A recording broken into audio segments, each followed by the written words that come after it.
চমৎকার সুরেলা কণ্ঠে জাদুময় ওয়াজ শুনতেছিলেন আপনারা ইসমাইল বুখারী কাশিয়ানির জবান থেকে।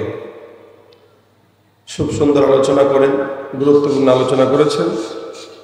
এরপরে আমি আপনাদের সামনে বসলাম শুধুমাত্র মাহফিলের ফিনিশিং দেওয়ার জন্য। এই আলোচনার পরে আর আলোচনা দরকারও হয় না, যেহেতু আপনারা আমাকে আজকের মাহফিলের প্রধান মেহমান রেখেছেন, এই কারণে কিছু কথা বলা। তবে উনি সুর দিয়ে চমৎকারভাবে জাদু মন্ত্রের মতো আপনাদেরকে মুগ্ধ করে বয়ান শুনিয়েছেন, এই জন্য চুপচাপ ছিলেন। আমি আপনাদেরকে চুপচাপ থাকাটা পছন্দও করব না, সহ্যও করব না। মাহফিলে আসছেন, একটু শরীর যদি গরমই না হলো তাহলে লাইভ হলো কি বলেন? আমি যতক্ষণ আছি ততক্ষণ আওয়াজ দিতে হবে সিংহের মতো। পারবেন? আওয়াজ দিয়ে বলেন। এই পাশাওয়ালা বলতেছে বাকি সব বোবা, সব বোবা। আপনারা কারা কারা বোবা হাত তুলে দিত? একজনও নাই? সবাই কথা বলতে জানে? আরে কথা কয় না। এক বুড়াই কইছে ইনশাল্লাহ জোরে, আর বাকি জওয়ানগুলো সব শরীফা হয়ে বসে আছে। শরীফার জমানা তো, কখন যে কে নিজের শরীফা মনে করে বলা যায় না। অন্তত মাহফিলের পরে দাবি করলে করেন, মাহফিলের চলা পর্যন্ত শরীফা হয়েন না। যদি শরীফ থাকেন, জিহাদের মতো করে, সিংহের মতো করে এই ময়দানকে কাঁপিয়ে বলেন আলহামদুলিল্লাহ। আর যারা দাঁড়ায় আছে, ইনারা কি তামাশা দেখার জন্য দাঁড়াইছে যে ওয়াজের জুদ ভালো হইলে থাকবো, নয়তো দৌড় দিব? হ্যাঁ, গ্রাম পুলিশদের কাজ কি? আপনারা ওয়াজ শুনবেন, সমস্যা না, আগে সবাই পিঠায় বসা, তারপরে ওয়াজ শুনবেন। কই বাঁশি বাজান না কেন? জোরে বাজান। হ্যাঁ তো এবার ঠিক আছে, আরো জোরে বাঁশি বাজবে। হ্যাঁ তো ঠিক আছে, এবার সবাই বসান। আওয়াজ কি সিংহের মতো না বিড়ালের মতো হবে? আরো জোরে বলেন নারে তাকবীর। আজকের মাহফিলে যুবক বেশি না মুরব্বী বেশি? সত্যি কথা, এখানে লেখাই আছে ইয়াং সোসাইটি। কি লেখা আছে? Young society. তার মানে সব ইয়াং, কিন্তু আওয়াজে যদি ইয়াং না থাকেন তাহলে মুশকিল। কারা কারা ইয়াং সোসাইটির ইয়াং আছেন হাত তুলেন। যুবক কারা কারা হাত তুলেন? সব যুবক।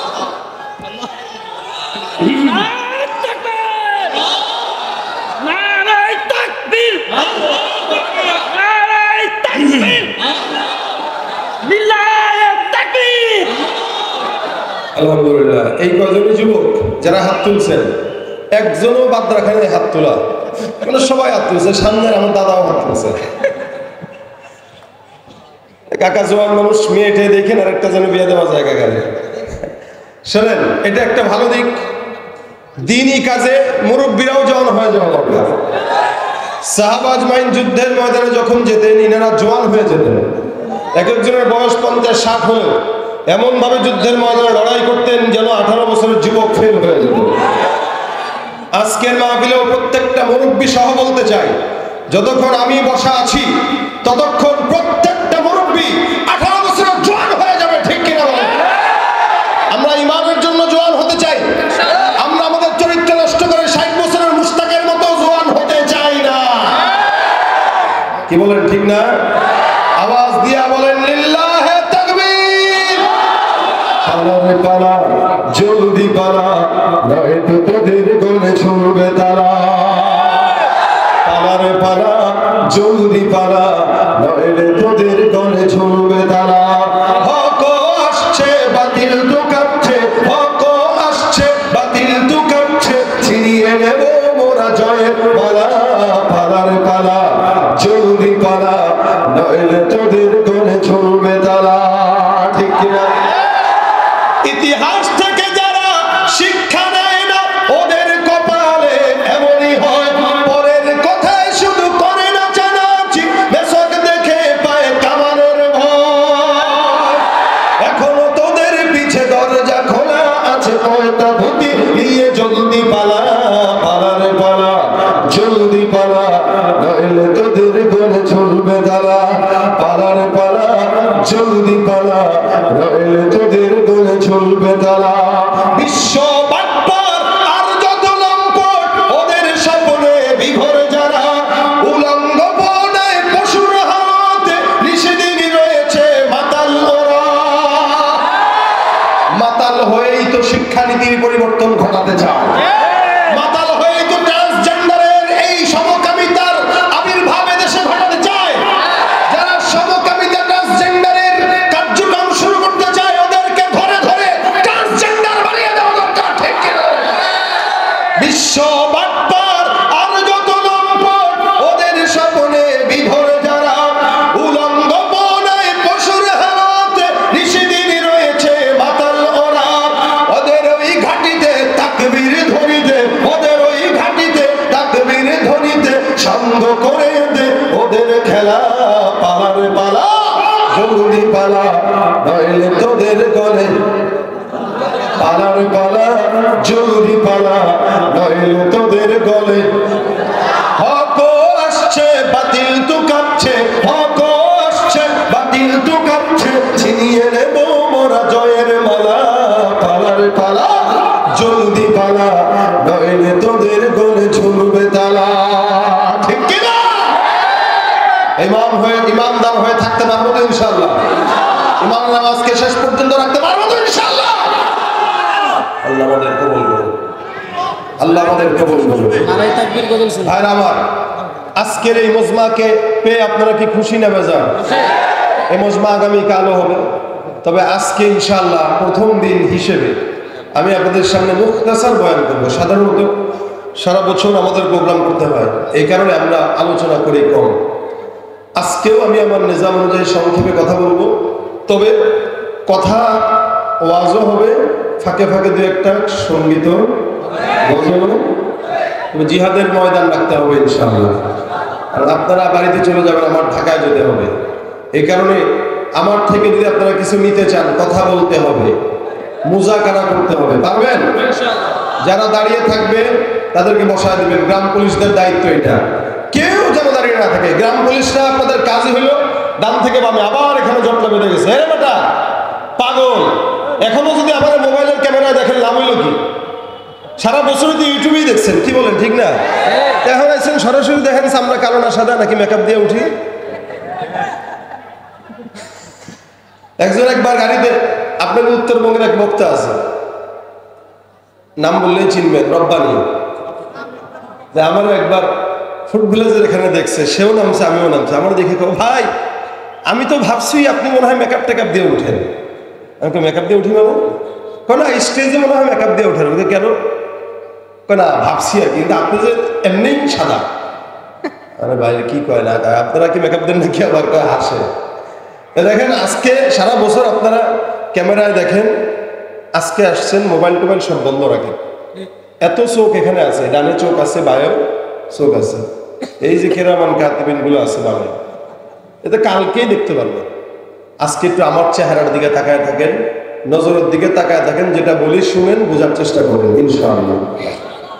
আমি আপনাদের সামনে আল্লাহ পাকের কোরআন থেকে একটা আয়াতের অংশ তেলাওয়াত করেছি। এটা আল্লাহ পাকের পক্ষ থেকে ওয়াজ। এই ওয়াজ শুধু আমি করছি বা ইসমাইল বুখারী করে গেছে বা হুজুররা এটা শুরু করছে, বিষয়টা এমন নয়। ওয়াজ দুনিয়ার শুরু থেকেই আল্লাহ পাক দিয়ে দিয়েছেন, মানে আল্লাহ পাক নিজে ওয়াজ করেছেন বান্দাকে। এই জন্য আল্লাহ পাক কোরআনে বলেছেন, ইন্নাল্লাহা লিম্মা ইয়াইযুকুম বি। আল্লাহ পাক বান্দাকে ওয়াজ করেছেন। এই ওয়াজ নবীদেরকে আল্লাহ পাক শিখিয়েছেন, নবীরা পর্যন্ত বান্দাকে করেছেন। সমস্ত নবী রাসূলদের কাজই ছিল একটা, বান্দাকে ওয়াজ করা, তার উম্মতকে ওয়াজ করা, আল্লাহর পথে কথা বলা, আল্লাহর ঈমানের কথা বলা, এগুলো ওয়াজ। এই সমাজেও আমরা করছি, কিয়ামত পর্যন্ত এটা চলবে। যারা ওয়াজের বিরোধিতা করে তারা কোরআনের বিরোধিতা করে। যার কাছে ওয়াজ মজা লাগে না তার কাছে কোরআন মজা লাগে না, যার কাছে ওয়াজ মজা লাগে না তার কাছে হাদিস মজা লাগে না। ওরা ইসলামের বন্ধু হতে পারে না। এদের কাছে গানের কনসার্ট মজা লাগে, পহেলা বৈশাখ আসলে ওইটা মজা লাগে, মাহফিল মজা লাগে না। এই জন্য ওয়াজ করেছেন কে? আল্লাহ। আল্লাহ বলেও দিয়েছেন, উদউ ইলা সাবিলি রাব্বিকা বিল হিকমাতি ওয়াল মাউইযাতিল হাসানা। তোমরা ওয়াজ করবা, সুন্দর সুন্দর ওয়াজ, মানুষকে ডাকবা ওয়াজ দিয়ে আর হিকমত দিয়ে। এটা আল্লাহর আদেশ। আল্লাহ পাক এই জন্য কোরআনে অসংখ্য ইমানদারদেরকে ওয়াজ করেছেন। কখনো বলেন ইয়া আইয়ুহাল্লাযীনা আমানু আমিনু, এ মুমিন তোমরা ইমানদার হও। এটা আল্লাহ পাকের ওয়াজ, হে মুমিন তোমরা ইমানদার হও। ইমানদারকে আল্লাহ পাক ইমানদার হবার ওয়াজ করলেন। মানে আপনি আমাকে বলতেছেন ভাই মুসলমান হবেন, আমি কেউ ভাই এটা কি ধরনের কথা? হ্যাঁ মুসলমান হওয়া দরকার। ইমানদারকে আল্লাহ পাক ইমানদার হবার ওয়াজ করলেন কেন? বলে যে ইমানদার বর্তমানে আছে এরা আসলে ইমানদার না, এরা নামে ইমানদার। যার কারণে সারা রমজানে দেখেছেন অনেক মানুষকে ইমানদার দাবি করে কিন্তু রোজা রাখে নাই। আপনাদের এলাকায় ছিল না, সবাই আছে। এখানে অসংখ্য বান্দা আছে যারা 30টা রোজা ঠিক মতো রাখে নাই। সারা বছর পর্দার কোনো খবর নাই, রমজান আসলে দোকানপাটে পর্দা লাগায় চা বিড়ি খায়। এটা হলো তার ইমানের হাল। নামাজের কথা বলবেন, হেসে দিয়ে বলবে প্যান্টে সমস্যা আছে। কি বলবেন? না কথা বুঝেন না আপনারা। প্যান্টের সমস্যা কার থাকে? ছোট বাচ্চার থাকে। প্যান্টের সমস্যা যদি একটা বুড়া দামড়া তার 40 বছর বয়সে দামড়ার হয়, তাহলে বলেন বাচ্চাটা নষ্ট করলো কি? বাচ্চাগুলো তুই আমার অধিকার নষ্ট করতেছিস। যে প্যান্ট না পাক করার কথা আমার, ওটা তুই করতেছিস। নামাজের কথা বললেই প্যান্টের সমস্যা। ওরা নিয়ে ফার্মেসি থেকে তার সাইজ অনুযায়ী প্যান্ট বাস কিনে পড়াবেন যেন প্যান্ট না পাক করতে না পারে। এই জন্য আল্লাহ বলছেন ইয়া আইয়ুহাল্লাযীনা আমানু আমিনু, এ মুমিন ইমানদার হও। কেন? ইমান মাঝে মাঝে মানুষের কমে আবার বাড়ে। রাসূল কারীম সাল্লাল্লাহু আলাইহি ওয়াসাল্লাম হাদিসে বলেন আল ঈমান হুয়া ইয়াজিদু ওয়া ইয়ানকুসু। এজন্য ঈমান তাজদীদ করার আদেশ রাসূল দিয়েছেন। কারণ ঈমান বাড়ে আবার কমে, বাড়ে আবার কমে। মানে বাড়ে কমে কিভাবে? এই যে লাইট আছে, এই লাইটের পাওয়ার তখন বাড়বে যখন ভোল্টেজ বাড়বে, যখন ভোল্টেজ কমবে তো পাওয়ারও কমবে। ঠিক মানুষ যখন ভালো কাজ করে তো ঈমানের পাওয়ার বাড়ে, মানুষ যখন খারাপ কাজ করে তো ঈমানের পাওয়ারও কমে। এই জন্য রাসূল সাল্লাল্লাহু আলাইহি ওয়াসাল্লাম বলেছেন তোমরা জাদ্দিদু ঈমানাকুম, ঈমানকে নবায়ন করো, নতুন করে ঈমানদার হও। মুফাসসিরিন ইকরাম বলেন কেউ যদি 5 বার আযানের জবাব দেয়, দৈনিক কয়বার? 5 বার যদি কেউ আযানের জবাব দেয়, আল্লাহ পাক রব্বুল আলামিন ওই বান্দার ঈমানকে অটোমেটিক নবায়ন করে দিবেন। সুবহানাল্লাহ। কেন? সে 5 বার আযানের জবাবে 5 বার কালেমা পাঠ করবে। 5 বার কালেমা পাঠ করা মানে সে 5 বার ঈমানদার হবে। এই জন্য আল্লাহ ওয়াজ করেছেন ইয়া আইয়ুহাল্লাযীনা আমানু আমিনু। কখনো কখনো বলেন ইয়া আইয়ুহাল্লাযীনা আমানু উদখুলু ফিস-সিলমি কাফা, এ মুমিন তোমরা ইসলামে পরিপূর্ণ ঢুকে যাও। এটা আল্লাহ পাকের আদেশ, মুসলমান হও। আল্লাহ পাক কখনো বলেন ইয়া আইয়ুহাল্লাযীনা আমানু ইত্তাকুল্লাহ, তাকওয়ার ওয়াজ করলেন।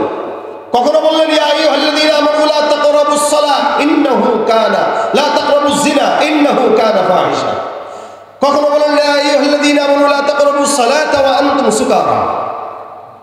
এক এক সময় এক এক ওয়াজ বান্দাকে করেছেন যেভাবে, ঠিক যে আয়াত তেলাওয়াত করেছি এটাও আল্লাহ পাকের অন্যতম ওয়াজ। আল্লাহ বলেন ইয়া আইয়ুহাল্লাযীনা আমানু ইজতানিবু কাসীরাম মিনাজ-যন্ন। আমার আল্লাহ পাক রব্বুল আলামিন বান্দাকে ধারণা করার জন্য আদেশ নিষেধ করলেন, নিষেধ করে দিয়েছেন খবরদার কোন বান্দা যেন কোন ইমানদারের ব্যাপারে অন্যরকম উল্টাপাল্টা ধারণা করবা না। এখানে বসে আছি, দূর থেকে আমার ব্যাপারে দেখেই আমার ব্যাপারে ধারণা করে দিল ওই যে একজন আছে থাকে দিনাজপুরে, ধারণা করে উল্টাপাল্টা ঢাকার মানুষকে গালি দেয়, কক্সবাজারের মানুষকে গালি দেয়। এই মানুষটাকে দেখলো চেহারাটা একটু কালো, তাই বলে বলতেছে না ঘুষখোর। পেটটা একটু মোটা, যার কারণে বলতেছে এই দেখো ফুটবল যায়। এগুলা মানুষ বলে কি বলে না? আমার আল্লাহ পাক রব্বুল আলামিন বলেন এগুলা সব বান্দা জবান দিয়া করে।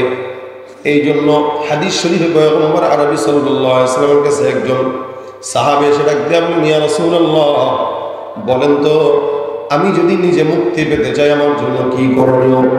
নবী করিম সাল্লাল্লাহু আলাইহি ওয়াসাল্লাম তাকে আদেশ করে বলেন আমলিক আলাইকা লিসানাক, তুমি যদি মুক্তি পেতে চাও জবানটাকে হেফাজত করো। যেই বান্দা তার জবানের হেফাজত করে, আল্লাহ নবী ডাক দিয়ে বলেন তুমি তোমার জবানের হেফাজত করো। জবানের হেফাজত কোন বান্দা যখন করে ওই বান্দা খাঁটি মুসলমান হয়ে যায়। আল্লাহ নবী সাল্লাল্লাহু আলাইহি ওয়াসাল্লাম বলেন আল মুসলিমু মান সালিমাল মুসলিমুনা বিল লিসানিহি। নবী আগে বলেন হে বান্দা খাঁটি মুসলমান দুই বান্দাই হয় যার জবান দিয়া অন্য মুসলমান নিরাপদ থাকে। মান সালিমাল মুসলিমুনা মিন লিসানি, ওই বান্দাই খাঁটি মুসলমান যার জবান থেকে অপর মুসলমান ভাই নিরাপদ থাকে। জবান থেকে নিরাপদ থাকা মানে গালি দেওয়া যাবে না। জবান থেকে নিরাপদ থাকা মানে আরেকজনের ব্যাপারে উল্টা পাল্টা কথা বলা যাবে না। জবান থেকে নিরাপদ থাকা মানে কারো ব্যাপারে ধারণা করা যাবে না। জবান দিয়ে নিরাপদ থাকা মানে কারো গীবত করা যাবে না, পরনিন্দা করা যাবে না, প্রতিহিংসা করা যাবে না। এগুলো সব হয় জবান দিয়া। সিদ্দিক আকবর আবু বকর রাদিয়াল্লাহু তাআলা আনহু একবার রাস্তা দিয়ে হাঁটে, সাহাবী একজন কাছ দিয়ে হেঁটে যায়, তাকায় তাকায় দেখে আল্লাহ নবীর সাহাবী আবু বকর সিদ্দিক সুন্দর করে জিহ্বাটা এই পর্যন্ত টান দিয়া একবার ডানে নেয় আরেকবার বামে নেয়, একবার ডানে নেয় আরেকবার বামে নেয়। আবু বকর সিদ্দিক জিহ্বাটাকে টান দিয়া শাসাইতেছে। ওই সাহাবী দেখে বলে, আবু বকর ব্যাপারটা কি বুঝলাম না, নিজের জিহ্বাটাকে ভেতর থেকে বের করে কেন আপনি এরকম করে ব্যথা দেন? আবু বকর সিদ্দিক ডাক দেয়া বলে, আমার ভাই, এই জমিনের মধ্যে যত মানুষ কি বিপদে পড়তে দেখলাম সবগুলোকে দেখছি শুধু জবানের কারণে। জবানটা যার হেফাজত নাই ওই বান্দা বেইজ্জতি হয়, জবানের কারণেই বান্দা লাঞ্ছিত হয়, জবানের কারণে একজন আরেকজনকে কষ্ট দেয়, জবান দিয়ে বান্দা মিথ্যা কথা বলে, জবান দিয়ে গীবত শিকায়ত করে। মনে রাখবেন, কথা কালাম এটা এমন দামি জিনিস যে জিনিসটা ভিতরে যতক্ষণ থাকে স্বর্ণের মতো দামি থাকে। ওই জিনিসটা যদি জবান দিয়ে বের হয়ে যায় হালত হয় দুইটা। এক নম্বরে হয়তো দুর্গন্ধ ছড়ায়, দুই নম্বরে হয়তো সুগন্ধি ছড়ায়। বান্দা কিন্তু অধিকাংশ কথা বলতে গেলে এই বান্দার জবান দিয়ে দুর্গন্ধ ছড়ায়, যার কারণে সমাজের মধ্যে একজনের ভিতরে আরেকজনের শত্রুতা লাগায় দেয়, একজন আরেকজনের বিরুদ্ধে চলে যায়। এই বাজারের মধ্যে দেখবেন হাঁটতেছেন, বিশেষ করে চায়ের দোকানগুলোতে যে দেখবেন যত প্রকার গীবত শেখায় আছে সবগুলোর আড্ডাখানা হলো বাজারের চায়ের দোকান। 32 ইঞ্চি টিভি লাগানোর টাকা শয়তান তাকে ঠিকই দিছে, কিন্তু বিস্কুট উঠানোর টাকা নেই, চা পাতি উঠানোর টাকা নেই।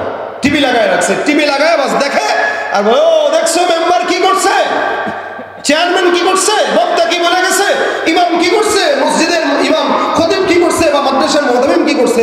সারা দুনিয়ার মানুষের খবর তার কাছে আছে, তার তলায় যে ময়লা ভরা এটার খবর তার নিজের কাছে নেই। এগুলো হলো আমাদের সমাজের হাল। গীবত শুরু করে কেমনে? ভাই কথা একটা বলি, গীবত হয় এরপরেও বলি শুনুন, আগেই বলে নিবে গীবত হয় যদিও এরপরেও বলি শুনুন। কেন তুই জানলে আবার বলবি কেন? গীবত যে খারাপ এটা আপনারা কি জানেন? কথা কয় না আবার, জানেন আপনারা? কারা কারা জানেন না হাত তুলুন তো। না সবাই জানেন। তা গীবত যদি খারাপ হয়, আচ্ছা বলেন করা হয় কি হয় না? সমাজে বেশি না কম? হাত্তাকে মসজিদ পর্যন্ত গীবত থেকে নিরাপদ না, এমনকি মাহফিলের প্যান্ডেল পর্যন্ত নিরাপদ না। একজন আরেকজনের বিরুদ্ধে বলা শুরু হয়েছে, তালিমের জন্য বসছে, হাদিস দিয়া শুরু হয়, গীবত দিয়া শেষ হয়। প্রথমে তালিম দিয়া বিসমিল্লাহির রহমানির রহিম বলে আবার শুরু করছে, তালিমটা শেষ, এবার 4-5 জন মিলে কথা বলা শুরু করে দিল। দেখা যায় গীবতের মধ্যে জড়ায় গেছে, নিজেও খেয়াল নাই। অথবা বন্ধুর সঙ্গে আড্ডা মারতে বসলাম, 5-6 জন আড্ডা মারার শুরুটাই হলো গীবত দিয়া। মানুষ যেমন গরুর গোস্ত খাইতে পছন্দ করে, গীবত করার মাধ্যমে নিজের আপন ভাইয়ের গোস্তটাও খাইতে তেমন পছন্দ করে। আমার আল্লাহ ডাক দিয়া বলতেছেন, ইয়া আইয়ুহাল্লাযীনা আমানু ইজতানিবু কাসীরাম মিনাজ-যন, অধিক ধারণা থেকে তোমরা বাঁচো। ইন্না বা'দাজ-যন্নি ইসমুন, অধিকাংশ ধারণায় অন্যায়, অপরাধ হয়, গুনাহ হয়। খবরদার গীবত করবা না, একজন আরেকজনের বিরুদ্ধে বলবা না। কেন বলবা না জানো? তোমরা কি পছন্দ করো আইয়ুহিব্বু আহাদুকুম আইয়াকুলা লাহমা আখিহি মাইতান ফাকারিহতুমু, তোমরা কি পছন্দ করো নিজের ভাইয়ের গোশত খাওয়া, মৃত ভাইয়ের গোশত খাওয়া? আল্লাহ বলে না না, যেটা তোমরা অপছন্দ করবা। সুতরাং কেউ যদি নিজের মৃত ভাইয়ের গোশত খাইতে অপছন্দ করে, ওই বান্দাটা কোনোদিন গীবত নামে গীবত করে নিজের ভাইয়ের গোশত খাওয়া পশ্চিমকাল পছন্দ করবে না। আমার আল্লাহ নবী সাল্লাল্লাহু আলাইহি ওয়াসাল্লাম গীবতের গুনাহের ব্যাপারে বলেন, স্বাভাবিকভাবে মানুষ জিনা করে, রাসূল বলেন আল গীবাতু আশাদ্দু মিনাজ জিনা, এটা জিনার চাইতেও খারাপ। কেমনে কি? আল্লাহ রাসূল সাল্লাল্লাহু আলাইহি ওয়াসাল্লাম বলেন, কেউ যদি গীবত করলো, ওই বান্দাটা আরেকজনের হক নষ্ট করলো, জিনা যে করলো সে নিজে নাফসান গুনাহ করলো। এই নফসি গুনার জন্য যদি কেউ আল্লাহর কাছে ক্ষমা যায়, আল্লাহ মাফ করেও দিতে পারে। আল্লাহর কাছে এমন কোনো ক্ষমা নাই যেটার ক্ষমা নাই, এমন কোনো গুনাহ নাই। কিন্তু হুকুকুল ইবাদ একটা, হুকুকুল্লাহ একটা। আল্লাহর হক যদি বান্দা নষ্ট করে, আল্লাহ পাক মাফ করে দেয়। বান্দার হক যদি বান্দা নষ্ট করে, যতক্ষণ বান্দা মাফ না করবে, আসমানের মালিক ততক্ষণ মাফ করবে না। আমাদের সমাজে বান্দার হক নষ্ট করনেওয়ালা মানুষের অভাব নাই। বাজারে হাঁটতেছে, দেখবেন বাদাম কিনবে, বাদাম কিনতে যায় আন্দাজে কিনবে না, ওর ধান্দাই হইলো বাজারে হাঁটবে আর ঘুরবে আর বাদাম খাবে, বড়ই খাবে। ভাই বড়ই কেজি কত? 500। আচ্ছা দেখি একটু মিষ্টি কিনা, এই দোকান থেকে একটা খায়, ওই দোকান থেকে একটা খায়, ওই দোকান থেকে একটা খায়, খালি ফ্রি ফ্রি খায় বেড়ায়, টাকাও দেয় না, কিনেও না। এই যে হক নষ্ট হইলো। 14 জায়গার থেকে সে বাদাম খাইতেছে, বড়ই খাইতেছে, আম খাইতেছে, তরমুজ খাইতেছে, কিন্তু টাকা দেয় না। কিরে ভাই কিনলি না? ফ্রি ফ্রি খাই, এটার মজা আলাদা। অথচ জানেই না এটা বান্দার হক। এত মুসলমান অজ্ঞ, মুসলমানদের অজ্ঞতা যদি আপনি প্রকাশ পাইত, দেখতেন, অবাক হয়ে যেতেন। এমন এমন মুসলমান আছে যারা কালেমাটা শুদ্ধ করার মতো পড়ার ক্ষমতা নেই। ইউটিউবে ভিডিও দেখেছি, একজনকে প্রশ্ন করছে, ভাই আপনি কি মুসলমান? বলে হ্যাঁ মুসলমান অবশ্যই। আপনি 4 জন নবীর নাম বলেন। হ্যাঁ হাসি দিছে একটা, কেটা ব্যাপার তো বলেন না। এসে বলতেছে আবু বকর, ওমর, ওসমান, আলী। সুবহানাল্লাহ কালি। হ্যাঁ একটু ট্রাই করলাম যে কি বলে, সুবহানাল্লাহ, নাউজুবিল্লাহ কামিয়া। এই যে 4 জন কি নবী না সাহাবী? এই কয় আবু বকর, ওমর, ওসমান, আলী। আরেক ব্যাক করলে জিজ্ঞেস করছে আপনার ধর্ম কি? কয় আল্লাহ। ওরা কইতেছে আল্লাহ কেমনে ধর্ম হয়? আল্লাহ বানাইছে না আমাদেরকে, আল্লাহ খাওয়ায় না, আল্লাহ আসমান বানাইছে না, কই জন্য আল্লাহর ধর্মের নাম আল্লাহ। কহ তার যুক্তি কি দেখছে? আল্লাহ আসমান বানাইছে, জমিন বানাইছে, ইসলাম বানাইছে, এই কারণে ধর্মের নামই আল্লাহ। কত প্রকার মূর্খ মানুষ সমাজের মধ্যে, কত প্রকার জানলে মানে জ্ঞানহীন, কাণ্ডহীন, অথচ দুনিয়ার সব জ্ঞান আছে। ওরা জিজ্ঞাসা করবেন ভাই রাস্তা কেমনে বানায়, সেই ইঞ্জিনিয়ার আগে জ্ঞান দিবে। এমনকি চায়ের দোকানে বসে বসে পর্যন্ত রিক্সাওয়ালারা ফতোয়া দেয় ইসলাম নিয়ে। ইসলামটা এত অসহায় ধর্ম হয়ে গেছে। মুচি যেটা সেলাই করে আর কয় ওই হুজুর যেটা বললো এটা কি জায়েজ আছে? মুচি গেছে, মুচি রিক্সাওয়ালা বলতেছে এটা কি জায়েজ? জায়েজ না না জায়েজ তো হুজুর বুঝো, তুই বলিস বলার কে? আমরাও কোরআন বুঝি, কারণ আমরাও 70 টাকার তাহাজ্জুদ করছি। রাত্রিবেলা তাহাজ্জুদ পড়ে আইসা আবার মানুষরা বলে ভাই আমি কিন্তু ইমানদার। এই ইমানদার হয়েছে কালেমা ঠিক মতো বলে আবার কই ইমানদার। আমাদের দেশে অসংখ্য এরকম মানুষ আছে যারা স্টেজে এসে বলবে ভাই আমি তাহাজ্জুদ পড়ি, কিন্তু আমি কিন্তু কোরআন পড়ি।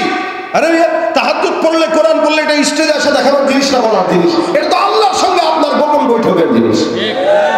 কথা বলে না, দায়িত্ব না? মুসলমান হিসেবে দায়িত্ব কি নামাজ পড়বো, এটাই তো দায়িত্ব। মুসলমান হিসেবে দায়িত্ব কি রোজা রাখবো, এটাই তো দায়িত্ব।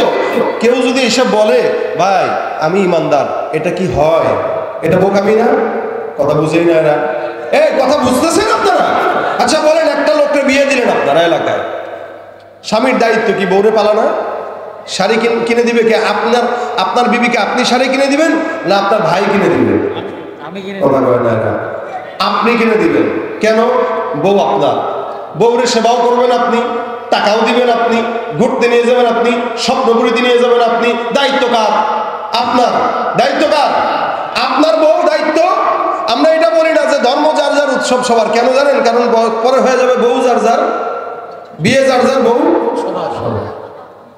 সাবধান, এই সমস্ত স্লোগান দিয়েন না। দায়িত্ব আপনার, বউ আপনার, দায়িত্ব আপনার। এখন কেউ যদি স্টেজে উঠে বলে ভাই আমি আমার বউকে শাড়ি কিনে দিছি, আমি আমার বউকে ঘুরতে নিয়ে গেছি, আমি আমার বউকে মাস শেষে 5,000 টাকা দিছি, তাহলে বুঝবেন এটা আসল জামাই না, এটা ঘর জামাই।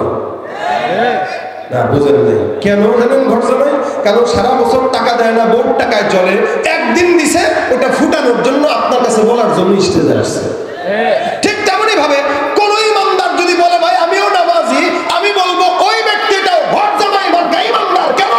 একদিন যারা ইমানদার হয়, একদিন যারা নামাজ পড়ে, এরাই মানুষের কাছে ফুটানোর জন্য স্টেজে বলে বেড়ায়। মূলত নামাজিরা কোনোদিন কেউ কাউকে বলে বেড়ায় না যে আমি নামাজি। এজন্য ঘর জামাই মার্কা ইমানদার হবেন না। ইমানদার হবেন তো আল্লাহর সঙ্গে তাআল্লুক রেখে ইমানদার হন। এজন্য আল্লাহ বলেছেন ইয়া আইয়ুহাল্লাযীনা আমানু আমিনু ভাইরা আমার খুব বুঝেন, আমার পয়গম্বর ডাক দেয়া বলতেছেন, এ দুনিয়ার মানুষ, সমাজের মধ্যে যারা জিনা করে এরা নফসান গুনাহ করার কারণে আল্লাহ যদি চায় তারা মাফ করে দিতে পারে, কিন্তু কেউ যদি অন্যের গীবত করে, আমি আছি ঢাকায়, দিনাজপুরের মাটি থেকে বসে বসে আপনি আমার গীবত করলেন, রাসূল কারীম সাল্লাল্লাহু আলাইহি ওয়াসাল্লাম বলেন এই যে আমার হক নষ্ট করলেন, হক নষ্ট করার কারণে আল্লাহ পাক কিয়ামতের ময়দানে আপনাকে জাহান্নাম দিবে আর আপনার সবগুলো আমাকে দিয়ে সোজা জান্নাতে নিয়ে যাবে। ভাইরা আমার, এই কারণে ধারণা থেকে বাঁচার জন্য আল্লাহ পাক রব্বুল আলামিন আদেশ দিলেন। ধারণার কারণে বান্দা লজ্জিত হয়, ধারণার কারণে বান্দা অপমানিত হয়। এমনকি ওমর রাদিয়াল্লাহু তাআলা আনহু পর্যন্ত ধারণার কারণে একদিন একজনের কাছে লজ্জিত হয়ে গেছে। ওমর রাদিয়াল্লাহু তাআলা আনহু জামানার ঘটনা, উনি ছিলেন আমিরুল মুমিনিন। আমিরুল মুমিনিন হওয়া অবস্থায় হযরত ওমর রাদিয়াল্লাহু তাআলা আনহু একবার রাত্রিবেলা বিবিকে ডাক দিয়ে বলে, বিবি, ঘরের মধ্যে নামাজ আদায় করলাম, তোমার হক আদায় করলাম, আল্লাহর হক আদায় করলাম, জনগণের কিছু হক আদায় আছে। আমি যেহেতু আমিরুল মুমিনিন, প্রতিদিন সুন্দর করে রাত্রেবেলা বের হয়ে দেখা লাগে কোন বান্দা গুনাহ করে, কে অসহায়। আমিরুল মুমিনিন তরবারে টেনে বের হয়ে গেছে দেখার জন্য সমাজের মধ্যে গুনাহ করে কে, উল্টা পাল্টা করে কে। চতুর্দিকে মরুভূমি, মাঝখানে আমিরুল মুমিনিন হাঁটে। কোন জায়গায় কেউ আছে যারা চুরি করবে, ডাকাতি করবে, এমন কোন গুনাহগার? আমিরুল মুমিনিন ওমর দেখার জন্য রাস্তায় যায়, হঠাৎ করে তাকায় দেখে কোন জায়গা থেকে আওয়াজ, দূর থেকে আওয়াজ ভেসে আসতেছে। কোন একটা মহিলার কণ্ঠে একটা চমৎকার কবিতা পাঠ হচ্ছে, আমিরুল মুমিনিন শুনতেছেন। ওমর বলে, আমি শুনতেছি। কোন একটা মহিলা সুন্দর করে পাঠ করে, তাতাওয়ালা হাদাল লাইলু ওয়াসওয়াদা জানিবুহু ওয়াআরকানি ইদলা খলিলা উলাইবুহু ফালাউলা হিদারুল্লাহি লা শাইআ মিসলুহু লাযউজি আনিস সারির জাওয়ানিবু। আমিরুল মুমিনিন দূর থেকে সুন্দর করে আওয়াজ দিয়ে কণ্ঠের কবিতা শুনলেন।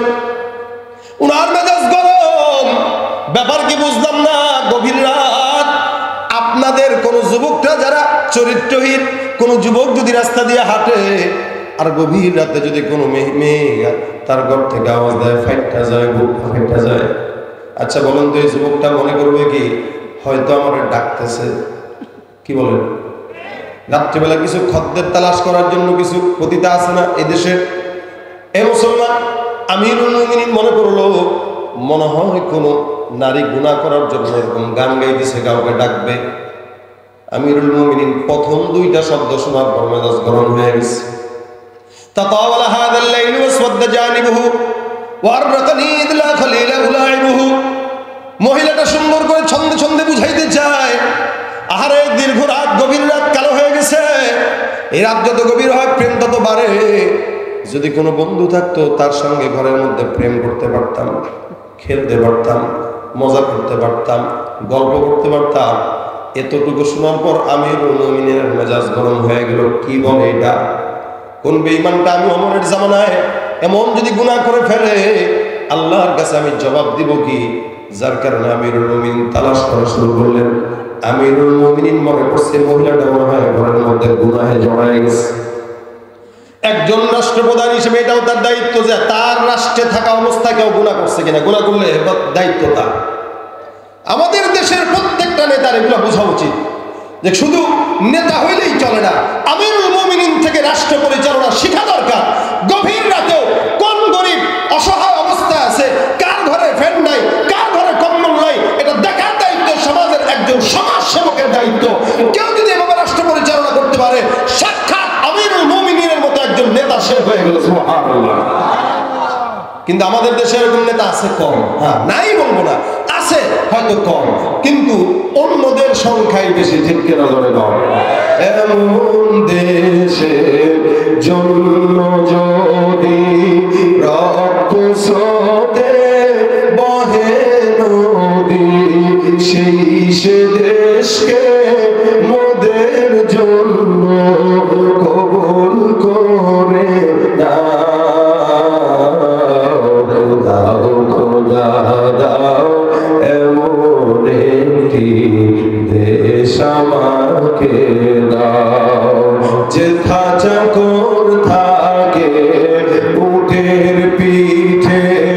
বাদশা চলে পায়ে হেঁটে, চাকর থাকে উটের পিঠে।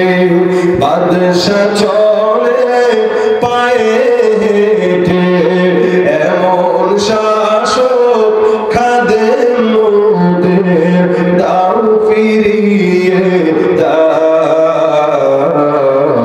দাও খোদা দাও এমন একটি দেশ আমাকে দাও। আমিন। ভাইরা আমার খুব বুঝেন, আমিরুল মুমিনের মেজাজ গরম, দৌড় দিয়া চলে যায়, মহিলার দরজা তালাশ করে করতে পারি পেয়ে যায়। উনার ইচ্ছা ছিল, উনার উচিত ছিল দরজায় টোকা দিয়া ঢোকা, কিন্তু উনি রাগের মাথায় কন্ট্রোল করতে না পেরে পিছনের দরজা দিয়া, পিছনের দেয়াল দিয়া লাফ দিয়া বাড়ির মধ্যে ঢুকে গেছে।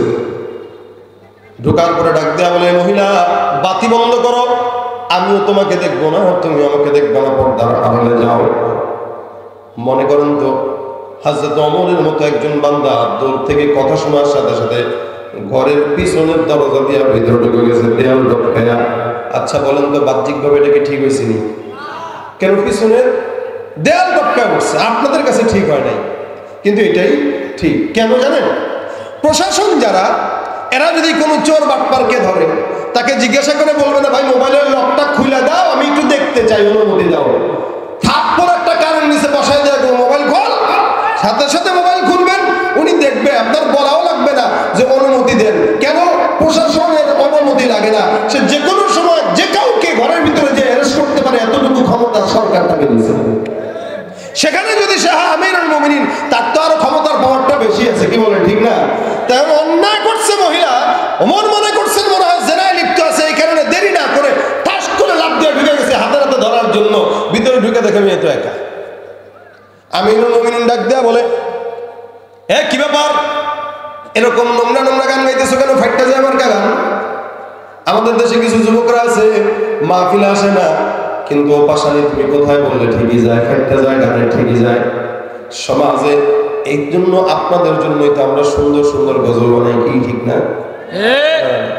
আমরা যদি এগুলা না বানাইতাম, না গাইতাম, আপনারা গানই শুনতে না যেতেন। আমরা বানানোর কারণে আপনারা এখন গজল কিছু হইলেও শুনেন। এরপরেও যদি গান শুনে, ওর কপালে হেদায়েত আছে কিনা আল্লাহ মাহবুব ছাড়া কেউ জানে না। মানুষ সুরের পাগল, এটা স্বাভাবিক, কণ্ঠের পাগল, সুরের পাগল, কিন্তু ভালোটা যদি থাকে তাহলে খারাপটা কেন শুনবো, কি বলেন ঠিক না? আমিরুল মুমিনিন বলতেছে, হাই তুমি কেন এটা গাইলা বলো, অপরাধ করেছো, তওবা করো। মেয়েটা ডাক দেয়া কয়, আমি যদি অপরাধ করি একটা, আপনি কে? আমি একজন সেনাপ্রধান, আমি একজন সাধারণ জনগণ, তা আমি একটা অন্যায় করলে আপনি করছেন তিনটা। কয়টা? কারে বলতেছে? ওমরকে বলতেছে, যার ব্যাপারে নবী বলেছেন যে লাউ কানা বা'দি নাবিয়্যুন লাকানা ওমর ইবনুল খাত্তাব, আমার পরে যদি কোন নবী কেউ হইতো, সেটা কে হইতো? ওমর হইতো। এই দিনাজপুরবাসীরা মনে রাখবেন, স্পষ্ট মনে রাখবেন, বাংলাদেশে কোন নবী আসার সম্ভাবনা নাই, নবীর পরে আর কোন নবী আসার সম্ভাবনা নাই। এই উত্তরবঙ্গের মানুষ ইমানকে সাবধান রাখবেন। আমাদের এই দেশের আপামর সাধারণ জনগণের ইমান নষ্ট করার জন্য মির্জা গোলাম আহমদ কাদিয়ানীর বাচ্চারা আপনাদের ইমান ধ্বংস করার জন্য গোপনে গোপনে তারা তাদের নবীকে শেষ নবী হিসেবে প্রমাণ করতে চায়। এরা শেষ নবীকে নবী মানে না। যারা শেষ নবীকে নবী মানে না, মুসলমান হতে পারে না, তারা কাফের। ঠিক না? নবীর পরে কোন নবী আছে? যারা বলেন নবীর পরে কোন নবী আছে? নবী বলে দিয়েছেন যদি কেউ আসতো তো হতো কে? যারা বলেন কে হতো? কি হবে শেষ নবীজির উম্মত বলে দাবি করে, যদি ওই নবীর চেয়ার কাদিয়ানীরা দখল করে? কি হবে শেষ নবীজির উম্মত বলে দাবি করে, যদি ওই নবীর চেয়ার কাদিয়ানীরা দখল করে? নবীজির জন্য যদি রক্তের বহে নদী, নবীজির জন্য যদি রক্তের বহে নদী, তবুও হতো না এই দাবি থেকে। কিভাবে বেঁচে থেকে অযথা বিদ্যা শিখে যদি না করতে পারি শোষণবিহীন সমাজে থাকে? নবীর পরে আর নবী আছে হযরত ওমরের ব্যাপারে নবী করিম সাল্লাল্লাহু আলাইহি সাল্লাম বলেন, আমার পরে নবী যদি কেউ হইতো ওমর হইতো। আমিরুল মুমিনিন সুন্দর করে ওখানে গেলেন। মহিলাকে আমি যদি অন্যায় করি একটা, আপনি করলেন তিনটা। আমিরুল মুমিনিনকে আল্লাহ মাফ করে দাও। ইনি বলতে পারতেন আমার চিনোস আমি কে, বলতে পারতেন না?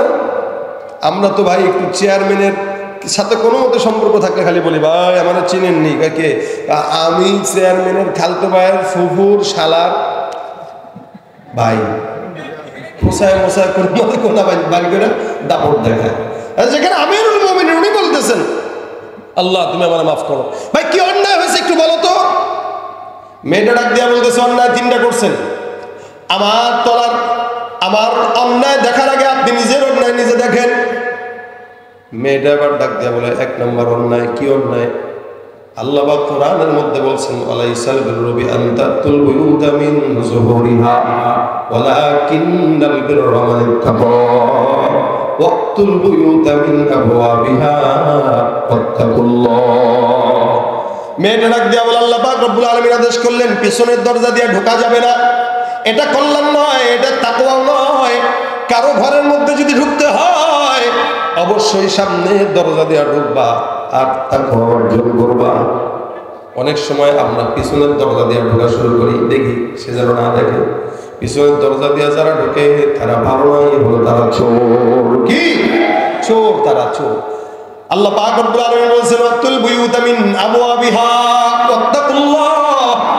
আল্লাহকে ভয় করো, সামনের দরজা দিয়ে ঢুকো। আমিরুল মুমিনিন কা আল্লাহ কোরআনের আয়াতটা আমি ফলো করি নাই, মালিক তুমি মাফ করে দাও। মহিলাকে এবার ডাক দিয়া বলো বোন দুই নম্বর অন্যায় কি? মেয়েটা এবার ডাক দিয়া বলে খবরদার এটাও মাথায় রাখবেন আল্লাহ পাক রব্বুল আলামিন কোরআনের মধ্যে আয়াত দিয়েছেন। আল্লাহ বলেন ইয়া আইয়ুহাল্লাযীনা আমানু লা তাদখুলু বুয়ুতান গায়রা বুয়ুতিকুম হাত্তা তাস্তানিসু ওয়া তুসাল্লিমু আলা আহলিহা। এই যে আপনি ঘরের মধ্যে ঢুকলেন, সালামও দেন নাই, অনুমতিও নেন নাই, সালাম দেওয়ার কথা বললেন, অনুমতির কথা বললেন।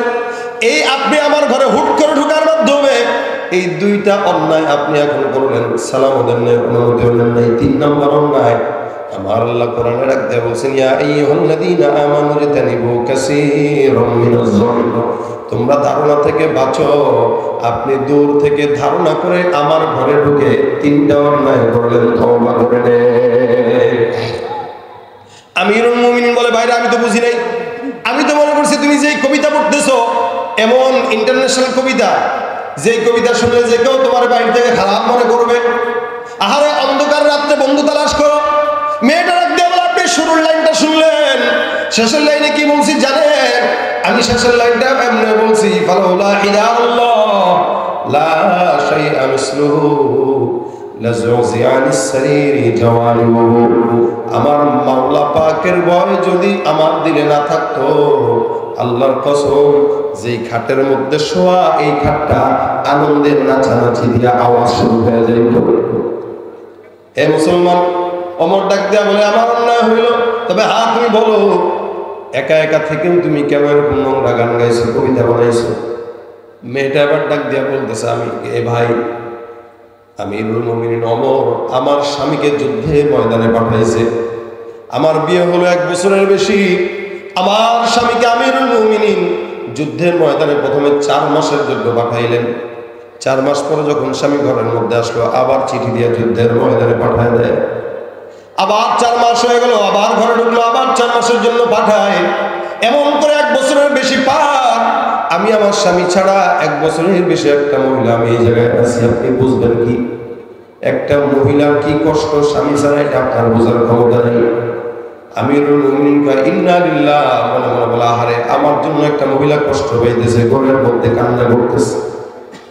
দৌড় দিয়া বাড়িতে চলে যায়। ফজরের নামাজের পরে মেয়েকে ডাক দিয়ে বলো মা একজন মেয়ে তার স্বামীকে ছেড়ে কয়দিন থাকতে পারে? মেয়ে ডাক দিয়া বলে হুজুর একটা মেয়ে সর্বোচ্চ 4 মাস একজন স্বামী ছাড়া থাকতে পারে, বেশি পারে না। আমিরুল মুমিনিন বাসায় যায় সুন্দর এই কথা শোনার পরে রাষ্ট্রের আইন জারি করে দিল, এখন থেকে যারা যুদ্ধের ময়দানে আছো 4 মাসের বেশি যুদ্ধের ময়দানে থাকা যাবে না। মনে রাখবেন যারা বিদেশে থাকে, বিদেশে কাজ করে, তাদের জন্য ফতোয়া এটাই, নিয়ম এটাই। যদি বিশাল দূরে যান, অনেক রাষ্ট্রে যান, নিজে সমস্ত রিজিকের আসবাবের জন্য 4 মাস পর অন্তর বিবির কাছে আসবেন, নয়তো বিবির সমস্ত বদদোয়া কপালে লাগবে, রিজিকে বরকত হবে না, ঠিক কিনা? আমিরুল মুমিনিন আইন পাশ করে দিয়েছেন। কথা এটা না, কথা হলো ওইটাই আসল। কি যে উনি প্রথমত ধারণা করে ভিতরে ঢুকে গেছেন, ঢুকার পরে লজ্জিত হয়েছেন যে আহারে, আসলে তো ধারণা করে ঢুকা ঠিক হয় না, আগে টোকা দেওয়া দরকার ছিল। এই তুমি কি বলতেছো এগুলা, তোমার ঘরে কি কেউ আছে কিনা, একটু জিজ্ঞাসা করে যদি ঢুকতো, ওমরের মতো লোক একটা মেয়ের কাছ থেকে এতটুকু আশা করতো না। কিন্তু তারা এগুলোকে খারাপ মনে করতেন না, তারা ইসলাম যার থেকে পাইতেন, হাদিস যার থেকে পাইতেন, তার থেকেই নিতেন। কারণ প্রত্যেকটা সাহাবীদের অন্তরে রাসূলের হাদিসের প্রতি, আল্লাহর বিধানের প্রতি মহব্বত ছিল। এই জন্য ভাইরা আমার, সমাজের ভিতরে ধারণা, গীবত, শিকায়েত, পরনিন্দা, জবানের হেফাজত করা, আল্লাহ পাক রব্বুল আলামিন বলেন দুনিয়ার জমিনে কেউ যদি কারো বিপরীতে বলে, আল্লাহ পাক বলেন ইয়া আইয়ুহাল্লাযীনা আমানু লা ইয়াসখার কওমুম মিন কওমিন আসা আন ইয়াকুনু খায়রাম মিনহুম ওয়ালা নিসাউম মিন নিসাইন আসা আন ইয়াকুনু খায়রাম মিনহুম। আল্লাহ পাক ঈমানদারদেরকে আওয়াজ দেয়া বলেন, আদেশ দেয়া বলেন, হে ঈমানদাররা, কোন মুমিন কোন পুরুষকে, কোন মুমিন পুরুষ কোন মুমিন পুরুষকে ছোট করবা না, কোন মুমিন নারী কোন মুমিন নারীকে ছোট করবা না। এমন হতে পারে তুমি যাকে ছোট মনে করলা, আল্লাহর কাছে সেই বান্দাটাই দামি, তুমি কম দামি। আমরা মানুষের সাথে বংশের জন্য বংশের প্রতিযোগিতায় লাগি, বংশ নিয়ে। এই আমার বংশ কি জানো, অমুক, তোমার বংশ তো এটা, আমি কে জানো, তুমি তো এটা। এই যে একটা প্রতিযোগিতা, অহংকার। এই জন্য আল্লাহ বলতেছেন খবরদার কেউ কাউকে ছোট চোখে দেখবা না। কেন? হতে পারে আল্লাহর কাছে সে দামি, তুমি কম দামি, আল্লাহর কাছে তার দাম বেশি, তোমার দাম নাই। বেলালের চামড়া কালো হইলেও আবু জাহেলের চেয়ে দাম বেশি না কম? বেশি। কতটুকু বেশি? রাসূল করিম বলেন, আমি মেরাজে জান্নাতে দেখতে যাই, দেখি জান্নাতের ভিতরে আমার আগে আগে বেলালের পায়ের শব্দ। সুবহানাল্লাহ। এটা হলো বেলালের সম্মান। এজন্য আল্লাহ পাক বলে দিয়েছেন খবরদার কেউ কাউকে ছোট চোখে দেখবা না, সেটা পুরুষ হোক নারী হোক। মহিলারা তাদের বাপ নিয়ে আর স্বামী নিয়ে গর্ব করে, লা ওয়ালা নিসাউম মিন নিসা। আল্লাহ পাক পরে বলেন ওয়ালা তালমিজু আনফুসাকুম ওয়ালা তানাবাজু বিল আলকাব। আমরা লকব দিয়ে ডাকি না অনেক সময় মোটা মানুষে, কি রে ভটকা এদিকে, ফুটবল হয়ে গেছে খাইতে খাইতে, এরে চিকনো এদিকে, কাকলা সেদিকে ডাক দেয় ভিন্ন ভিন্ন নামে।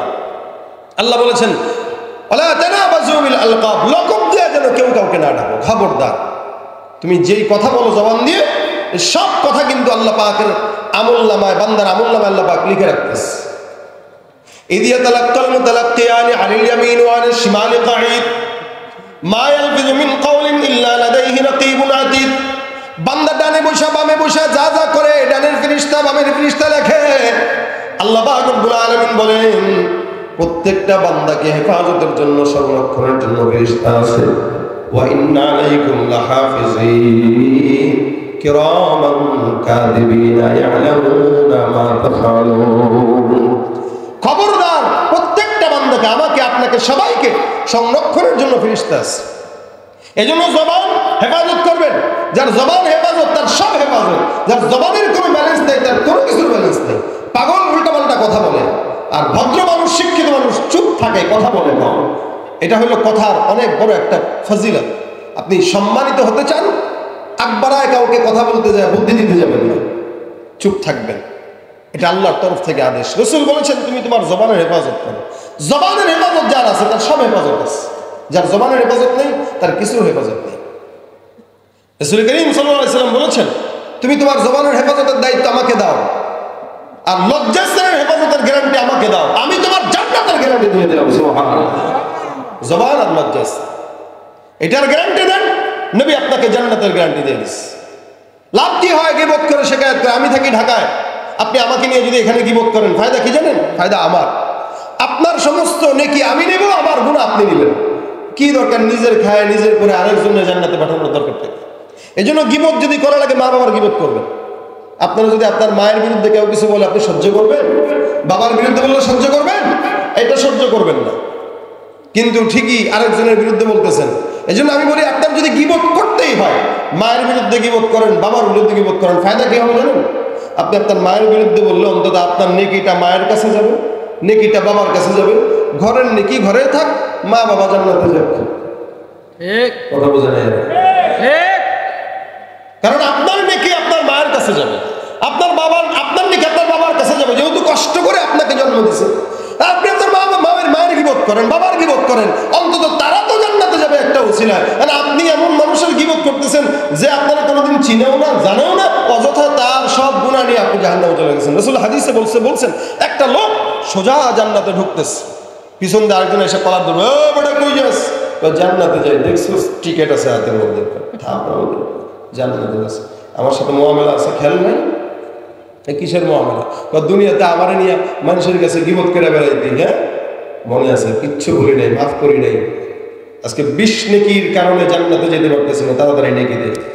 বেটা তোর কাছে কেন দেবো, আল্লাহ তো মাফ করে দিয়েছে। তাহলে বল আল্লাহ রে। এই বান্দা আল্লাহ বলবে, আল্লাহ এই বেচারা পিছনে আসছে, ডিস্টার্ব করতেছে, জান্নাতে ঢুকবো। দেখেন আল্লাহ কয়, আমি তো তোরে মাফ করে দিয়েছি, যে ডিস্টার্ব করতেছে কেন ডিস্টার্ব করে, তার সঙ্গে বস। ওইটা কি করে? হ্যাঁ, রাসূল সাল্লাল্লাহু আলাইহি ওয়াসাল্লাম বলেন এই দুইজন এখন একসাথে মুজাকারা করবে। ভাই কি সমস্যা? গিবত করছিলাম, মানুষ আমারে কত কিছু বলছে, শিকায়াত করছিলাম, মানুষ আমারে কত ছোট চোখে দেখছে। ওই দিনের কষ্ট আজকের আরাম। 20 নেকির কারণে জান্নাত পাইতেছি না, 20টা নেকি দিয়া দে, সোজা জান্নাতে চলে যাই, পরে তুই যা করবি কর। 20 নেকি দিলে আমার কি থাকে? কোর কি থাকে না থাকে এটা তুই বুঝবি, আমার কি, এটা দে, না তো মাফ নাই। মামলা এখানেই ঝুলে থাকবে।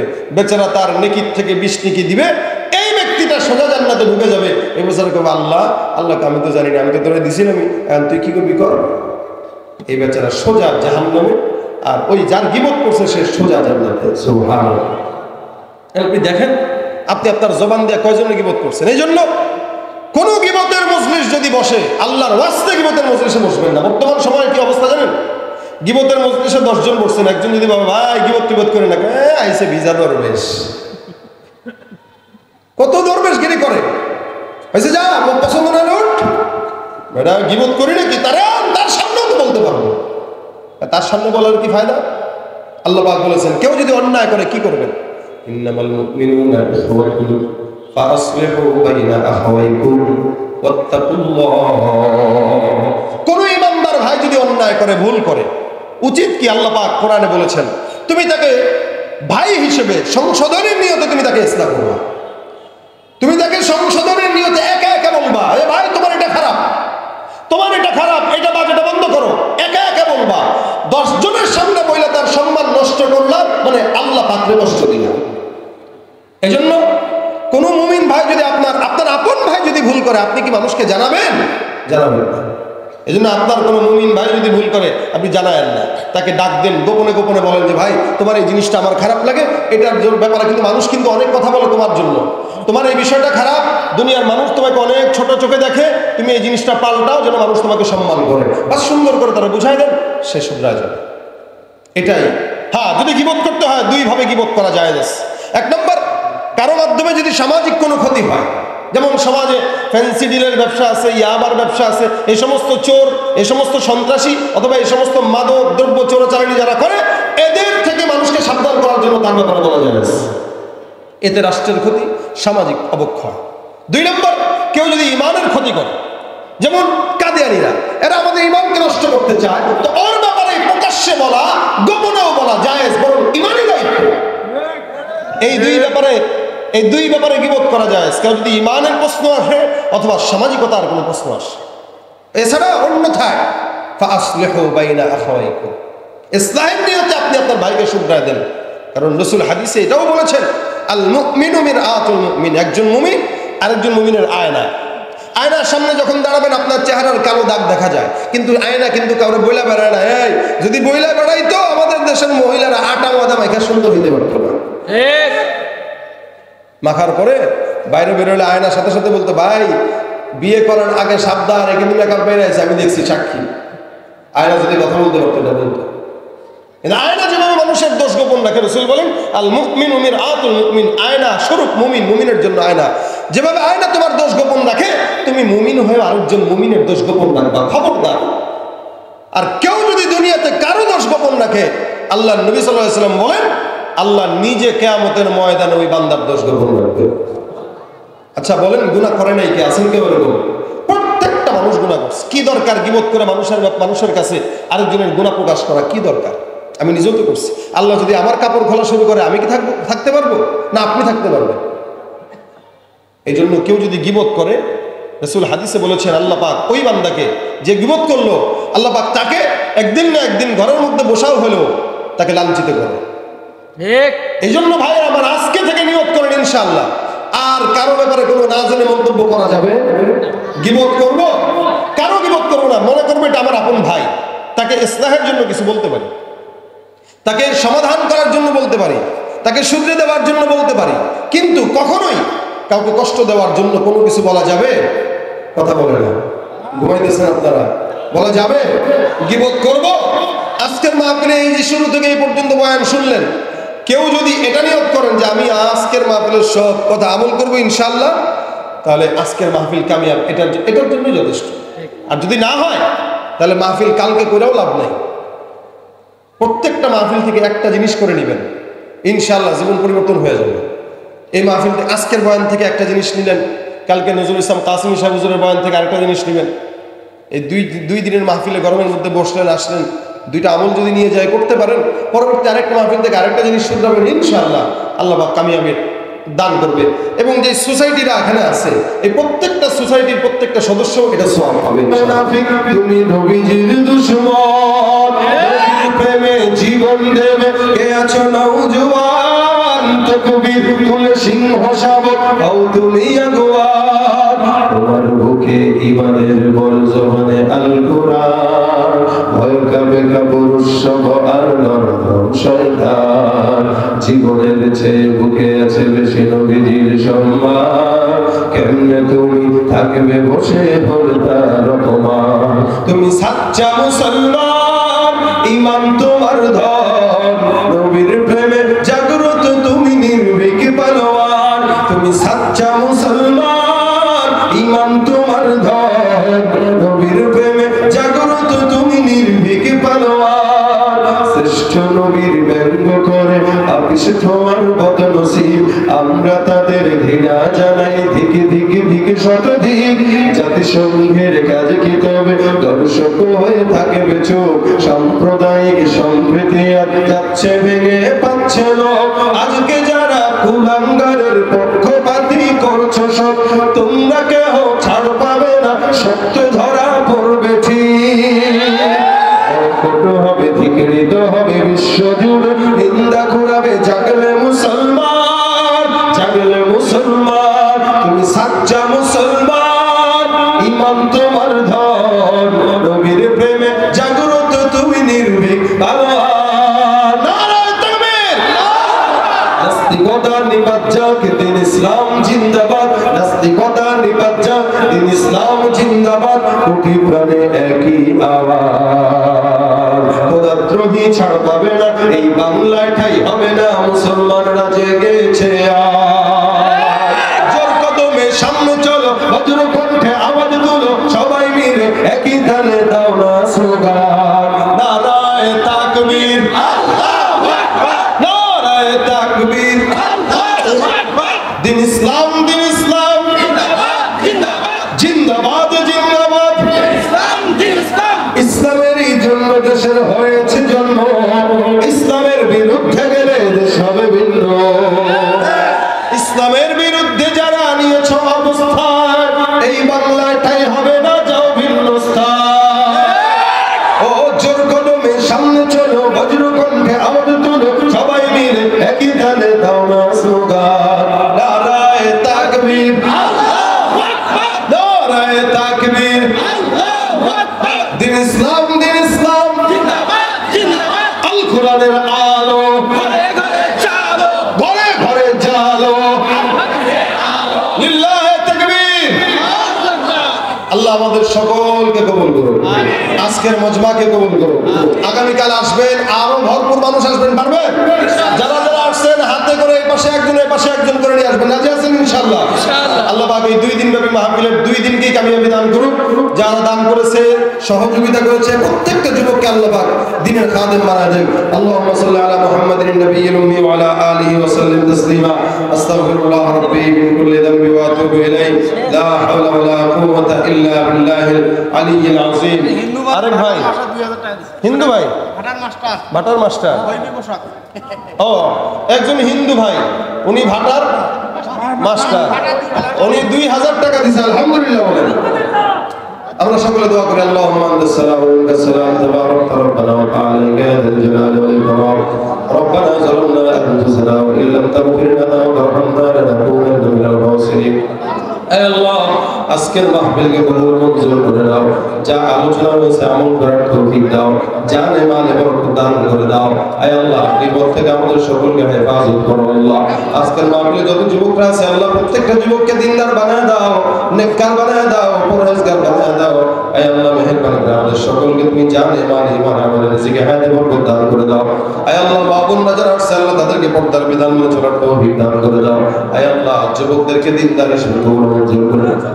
আয় আল্লাহ, আমাদের মধ্যে যাদের মা বাবা অন্ধকার কবরে শুয়ে আছে মালিক, সকলের কবরগুলোকে জান্নাতের বাগান বানায় দাও। আয় আল্লাহ, যাদের মা বাবা জীবিত আছে, মা বাবাকে সুস্থতার হায়াত দাও, খেদমত করার তৌফিক দান করে দাও।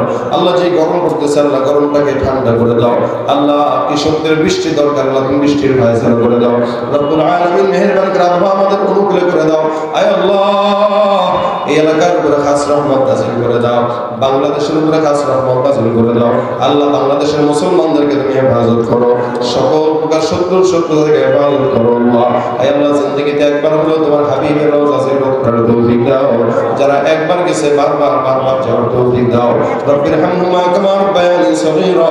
সুবহান রাব্বিকা রাব্বিল ইজ্জাতি আম্মা ইয়াসিফুন ওয়া সালামুন আলাল মুরসালিন ওয়ালহামদুলিল্লাহি রাব্বিল আলামিন।